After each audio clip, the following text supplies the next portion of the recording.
दोस्तों, स्वागत है आपका भक्तिसार चैनल पे। तो फाइनली माता रानी की यात्रा चालू हो चुकी है। माता वैष्णो देवी की यात्रा श्राइन बोर्ड ने अब स्टार्ट कर दिया है। कुछ लिमिटेशंस, कुछ रूल्स एंड रेगुलेशन के साथ यात्रा स्टार्ट हुई है। तो जैसे आप पहले बहुत आसानी से माता रानी के दर्शन कर सकते थे, यात्रा कर सकते थे, पर अब वो चीज़ बिल्कुल ही संभव नहीं है। अब अगर आप माता रानी के दर्शन करना चाहते हैं, वैष्णो देवी यात्रा करना चाहते हैं, तो काफ़ी सारे जो बदलाव आए हैं, जो रूल्स बने हैं, उनको आपको फॉलो करना पड़ेगा। जैसा कि आप सभी जानते हैं कि 16 तारीख से सुबह 6 बजे से माता वैष्णो देवी की यात्रा खोल दी गई थी, यात्रा स्टार्ट हो गई थी। अभी काफ़ी कम लोगों के साथ यात्रा स्टार्ट की गई है। ज़्यादातर लोकल को प्रेफरेंस दिया गया है। जो जम्मू के लोग हैं वो अभी ज़्यादा संख्या में जा सकते हैं। बाहर के लोग यानी कि दूसरे राज्य के लोगों के लिए अभी एक लिमिटेशन है कि एक लिमिट में बाहर के बंदे अभी जा सकते हैं। तो आइए जानते हैं क्या क्या चेंजेस हुए हैं और क्या क्या चेंजेस हुए हैं जिनको आपको फॉलो करना पड़ेगा माता रानी के दर्शन के लिए। सबसे पहले, अगर कोई भी भक्त जाते हैं, चाहे जम्मू के हों चाहे बाहर राज्य के हों, हर एक भक्त का कोरोना टेस्ट होना मैंडेटरी है और रिज़ल्ट नेगेटिव आना मैंडेटरी। अगर आपका रिपोर्ट नेगेटिव है जब ही आपको आगे जाने की अनुमति दी जाएगी। और हर एक भक्त का, चाहे वो जम्मू के हों चाहे दूसरे राज्य के हों, उनका टेम्परेचर चेक किया जाएगा। दूसरी सबसे बड़ी बात, अभी जो भी भक्त दर्शन के लिए जा रहे हैं, चाहे लोकल हों चाहे बाहर के हों, उनको ना पंडित जी टीका लगा रहे हैं, ना ही आप प्रसाद अभी चढ़ा सकते हैं, क्योंकि श्राइन बोर्ड की तरफ से जो प्रसाद वितरण किया जाता है, ऊपर या प्रसाद जो आप खरीदते हैं, वो सारी दुकानें अभी बंद हैं और रास्ते की भी सारी दुकानें अभी बंद है। भवन के अंदर कोई भी सामान लेके आप एंटर नहीं कर सकते हैं, प्रवेश नहीं कर सकते हैं। बेल्ट, मोबाइल, पर्स कुछ भी हो, आप वो लेके अभी नहीं जा सकते हैं। जो सबसे अच्छी बात भक्तों के लिए है कि अभी आप थोड़ा ज़्यादा समय तक माता रानी के दर्शन कर सकते हैं। जैसे पहले था कि कुछ सेकंड्स में आपने दर्शन किया और आपको हटा दिया जाता था, तो चूँकि अभी भक्त कम है तो आप 3 मिनट, 4 मिनट, 5 मिनट या इससे भी ज़्यादा, वो भक्त की संख्या पर डिपेंड करता है, आप माता रानी के दर्शन कर सकते हैं। अभी जो यात्रा हो रही है वो नए रास्ते के थ्रू हो रही है, ताराकोट मार्ग से हो रहा है, क्योंकि आप सभी जानते हैं, जो पहले भवन पे जा चुके हैं, माता रानी के दर्शन के लिए जा चुके हैं, वो जानते हैं कि ताराकोट मार्ग काफ़ी ज़्यादा बड़ा है नॉर्मल बाकी रास्तों से, अर्धकुंवारी वाले रास्ते से। तो ताराकोट मार्ग से ही अभी दर्शन स्टार्ट किया गया है, यात्रा स्टार्ट किया गया है। एम्बुलेंस वैन वगैरह की भी अरेंजमेंट है वहाँ पे। आपको अपने हाथों को सैनिटाइज करना पड़ेगा और जितने भी सामान हैं वो बाहर आपका जमा करवा लिया जाएगा और इसके बाद ही आपकी एंट्री होगी माँ के दरबार में। और माता के दर्शन के लिए, जैसा आप जानते हैं कि 3 गुफाएं ऊपर हैं, तो उसमें से 2 गुफाएं अभी बंद हैं। सिर्फ एक गुफा से ही अंदर भेजा जा रहा है, क्योंकि दर्शनार्थियों की संख्या भी काफ़ी ज़्यादा कम है अभी।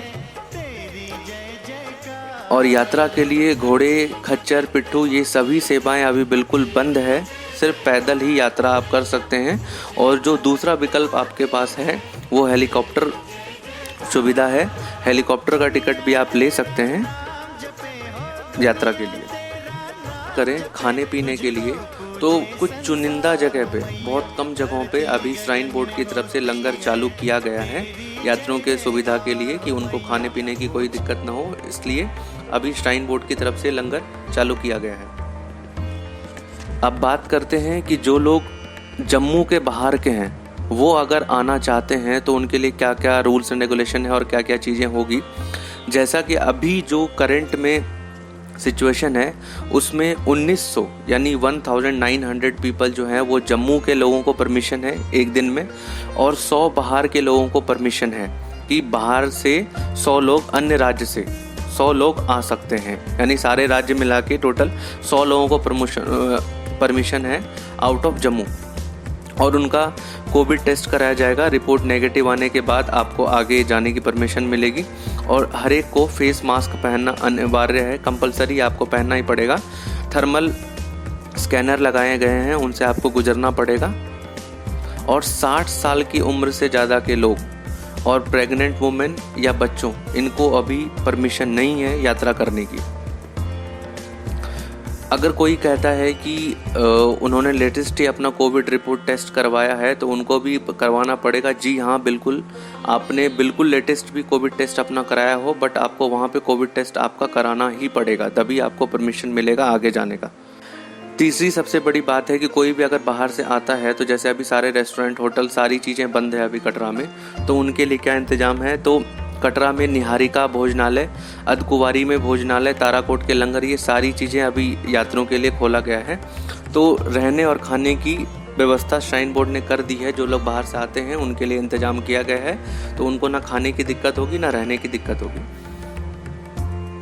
रही बात दर्शन के लिए यात्रियों की लिमिट बढ़ाने की, तो रेगुलर बेसिस पे श्राइन बोर्ड इस पे रिव्यू करेगा कि अभी जैसे 2000 लोगों के साथ यात्रा स्टार्ट की गई है, तो धीरे धीरे ये चीज़ें देखी जाएगी और मोस्ट प्रोबेबली हो सकता है कि 5000 तक ये आगे जाए।